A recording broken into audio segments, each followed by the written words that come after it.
Welcome guys to the Fitness with Flex 8-week challenge season 4 episode 2. We're here with Izzy. We're about 3 weeks in and we're going to be doing some back, biceps and abs for you guys here today. Now, one of the many goals that Izzy had that he wanted to accomplish within this 8-week challenge was to be able to do pull-ups by himself with no help whatsoever.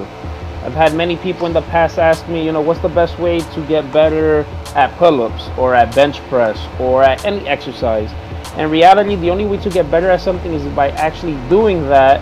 Even though you can't do it on a consistent basis, eventually your body will adapt or get strong enough and you'll be able to do the movement. Sometimes we want to go in there and just be able to lift a lot of weight. You got to leave your ego at home, guys. You'll be able to lift as much weight as you want once you get the proper technique down and the proper form. If you start learning stuff incorrectly, then you're never going to be able to progress. You're only going to progress to a certain level. Now here, Izzy's not able to do the pull-ups by himself, so as you can see, I'm helping him. I'm giving him a little boost. He's probably doing it 75% himself. Hopefully by the end of the 8-week challenge, we'll have some footage of Izzy actually doing pull-ups by himself. I am definitely confident that he will be able to do that. Now, if you guys notice, we're doing different hand positions, different angles. This is to work out the back in every single angle. The back is a very large area, so just doing 1 or 2 exercises will not be enough to develop the whole back. Now, secondarily, what gets involved here is the bicep, right? Part of the arm. For you guys out there that want big arms, various researchers show that pull-ups and chin-ups will actually grow your biceps more than actually doing bicep curls. I've been practicing my pull-ups for a couple of months now, and my biceps have definitely gotten bigger, and the weight that I'm using on my curls has actually increased as well. So there's definitely something to that research there. So go ahead, guys, see if it works out for you. Now, there's also different ways to do pull-ups. It depends on what you're trying to do. If you just want to do a pull-up for the sake of it, then you're probably not going to go all the way down and try to go all the way up. But in order to engage the back, you have to do a full range of motion. So it's important that you go all the way down, get the stretch at the lats, and then pull yourself all the way up. Now, pull-ups is a very hard exercise because, one, you're picking up your whole body weight. Also, apart from that, it's just not your back that's being involved. It's your back, it's your arms, it's your forearms. It's also your abs, your whole core, all the stabilizer muscles. All that stuff is getting involved. So if you have any weakness there, it's gonna impede you from doing the pull-ups. Everyone likes to do the lat pull down machine, but of course that's easy. It's a machine. Half of the work is already being done. You're just simply pulling the machine towards you, the bar towards you. Now, you could definitely get some great back development doing that, but overall you will not have the strength to do pull-ups. Pull-ups is also working out the abs, the core. You have to be very, very strong in order to do that. If not, you're going to be swinging back and forth. Moving along here, we have Izzy doing some machine back rows. As you can see, same type of technique. You want to get that stretch at the end of the movement and pull with that stretch that you feel in your lats. It's the only way that you're going to engage your back completely and disengage the bicep as much as possible. Remember, you need to get that stretch. If you put it before that stretch, you're definitely going to be using way more biceps. Now, this isn't really the workout routine that we normally do on a normal day, but Izzy's lower back is not feeling 100%. It's a little bit tweaked, but he's still able to do some work. Now, it's very important, guys. You guys have to gauge your own type of injuries.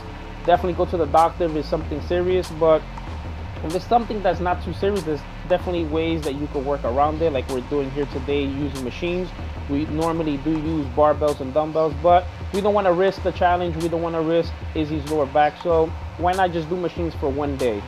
Next week when his back is feeling better, we'll go back to the dumbbells and to the barbells. It's hard. It's easy to say, and I know it's hard to do that if you're already used to a routine, but in the long run, it's better to avoid the injury. As you can see here, another modification we did here for Izzy to work out the back, so we don't compromise his lower back. We have him here laid down in an angled bench, completely takes out the lower back, and he's just using his lats to pull the dumbbells up. Again, working out primarily the mid back here. Again, guys, if you guys follow this workout routine, you're definitely going to get results.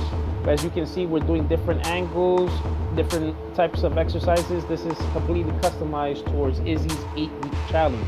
If you guys are interested in your own customized meal plan and workout routine, please feel free to go to FitnessWithFlex.com, or you guys can email me at flex713@gmail.com. Moving along here to alternating bicep curls. If you guys notice, Izzy here is rotating his wrist and turning the pinkies in at the end of the movement. This is very important because that slight movement there will emphasize a little bit more on the inner head of the bicep. Now the bicep is called the bicep because it has two different muscular heads. Certain angles, certain movements are going to hit a different part of that muscle. So you want to ensure that even if you're doing 3 different exercises, they might look different, but you want to ensure that they're hitting the proper muscle that you want to target. Because even though you're doing 3 different exercises that might look different, if you're feeling it in the same spot, you're definitely going to get some type of imbalance, which will probably turn into an injury later on down the road. So now here, we're switching over to alternating hammer curls. Now this is going to hit a little bit more of the outer head of the bicep, which will make your bicep look a little bit thicker there. Now we're doing here alternating cross-body hammer curls. Again, hitting the forearm, hitting the outer head of the bicep at a different angle.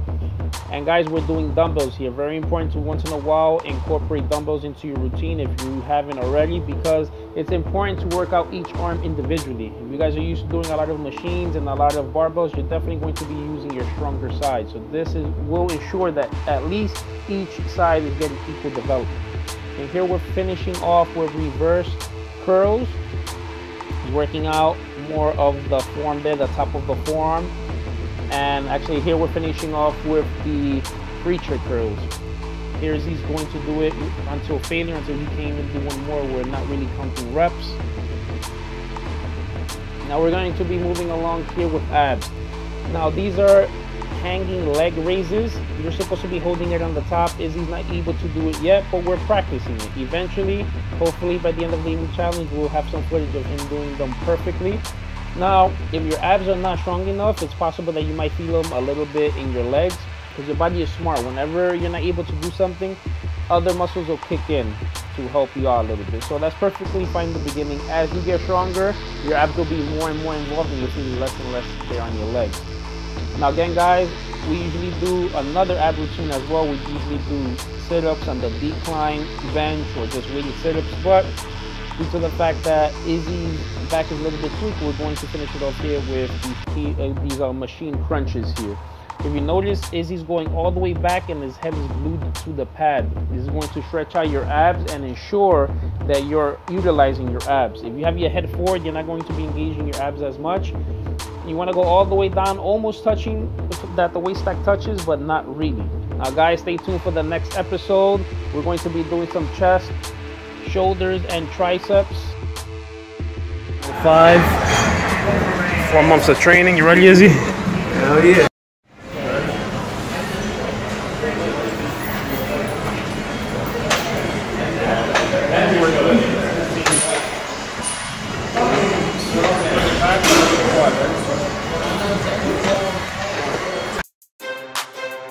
And these are Izzy's before and after pictures before the 8-week challenge started. This is about a 10-week difference here. As you can see, he's been putting in a lot of work. He's lost a lot of body fat and also has gained a lot of muscle mass. So let's see what these 8 weeks have in store for him.